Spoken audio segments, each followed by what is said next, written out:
Motherhood as someone who's adopted has been quite the experience. I want to start by saying that most of the people around me are not adopted, and that is most often the case for people that are adopted. Um, this is in no way any shade, any tea to anybody that's connected to me that isn't adopted. I don't want anybody to be offended, but I want everybody to kind of just get my perspective. I'm sharing this because I don't see this pocket of content on the internet, and so I feel like this is an avenue that I can start to walk down. My baby will be 1 year old next week, and I think that I am now in a place where I can kind of talk through some of my experiences and just speak to like expectations versus reality of a lot of things. I want to start by saying I didn't realize how committed to being a great mom I was until my baby got here. I've always been that way. I actually have always had these conversations and counseling about the fact that I actually wasn't eager to be a mother because I equate my biological mother's decision of putting me up for adoption as a certain level of failure. Now, I do understand that it's a blessing because she was mature enough to say, hey, I can't do this, get somebody else to do it. However, I just kind of feel like when you get pregnant, you should step up to the occasion and do what's necessary. If you don't feel that way, we don't have to agree on that. That's just my perspective of it.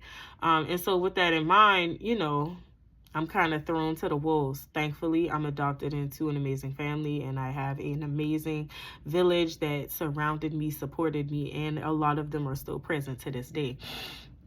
The one thing that is very obvious to me is, what does family look like for my child? Because family is a very unorthodox ideal for me. It doesn't look like what you would expect family to look like. Yes, I was adopted into a family, but unfortunately, that family hasn't necessarily embraced me the way that I probably feel like they should have. And that's okay. And I feel like I grew up with it being okay because I had a village, and family just was more of like an experience and a feeling than it was a title.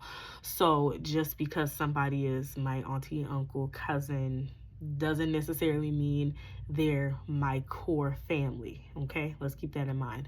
So as I think about this with Madison, I realized that now that unorthodox idea of family will now be her unorthodox ideal of family in comparison to the traditional structure of family from her father's side. I don't have a problem with that, but I know that at some point there may be some questions, comments, or concerns about why things look different. In addition to that, I also feel like I'm in a space where we're coming up on her first birthday, her first actual Christmas, because even though she was here for Christmas last year, she was only here for a few days and she literally couldn't take part in it. She's only one, so even though she's actively engaged, it doesn't mean that she even knows what's going on. And I feel like I want her first things, I want to be very intentional about them, because while it might not matter to anybody else but me, it's my baby's first, whatever it is, and I want it to happen a certain way. It's frustrating because I don't feel like everybody feels that way, and I feel like a lot of people would be like, she don't even know what's going on. Why does it matter? Why can't everybody be a part of it? I feel very strongly about exclusivity in relation to being her parent, and I feel like everybody else should kind of fall in after that. I don't really feel like anybody should like overstep their bounds in that regard. And then lastly, I think that it speaks to the way that I show up as a mom.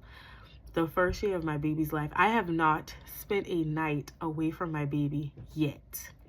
I have only been away from her for hours.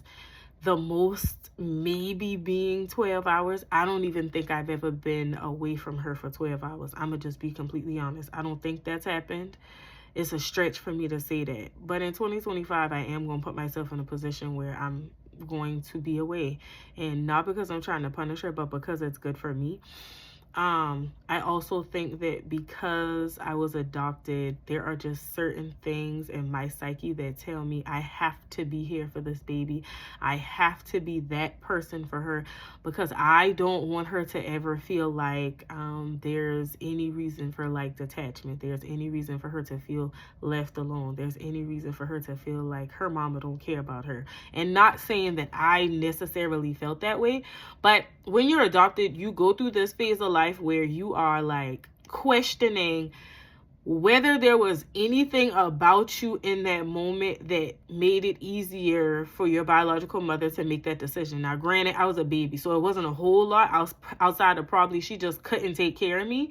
And I guess for me, I like as a mom now, the questions run in my head a little bit more, because it's like, so once you saw me and you looked at me and you heard me cry and you held me, that wasn't enough to convince you that you got to do whatever you got to do for this little baby, because this baby deserves it. Because that's how I felt when I had my baby. And, you know, no judgment. I guess that's not how she felt. Or maybe it was too overwhelming with other children that she couldn't do that. But as a mother now, I think that some of my questions running through my head are normal for all moms, but some of it is like very out in left field and nobody else is thinking about it but me. When I start to reflect on this first year and kind of like the frustration that I've received from other people, just in the way that I want to do things, in the way that I want to be a mom, and the way that I want to show up as a mom, I think that now I'm able to confidently say that some of this is simply based on difference in opinion, based on experiences. Most of these people were raised by their biological mother. So there are certain assumptions, considerations, experiences that were automatic. It wasn't necessarily one of those things where like they could even see where I was coming from, because that wasn't their experience. And I think that's why I'm so big on experiences with Madison. Like, I want her to experience life a certain way. Because, you know, for me, I don't even know some of the experiences that I had because I wasn't always with my adopted mother. And so I don't know what that looked like. I don't necessarily know, even though I was like with her at the time, I don't necessarily know like the level of intention that was put into that. And I don't intend to like question her about that, because I feel like as an adult now, that could probably be offensive. In addition to that, I just think that like I'm in a space where I want to do things differently. And I want to do things sometimes very different from anyone around me. And it's not because I'm just trying to be different, but I think it's because I connected to a certain experience or a certain emotion. And that might be me doing that. And maybe Madison won't even make that connection or whatever it is. But like, this is my first year of motherhood recap as a mom that was adopted. Come back for part 2.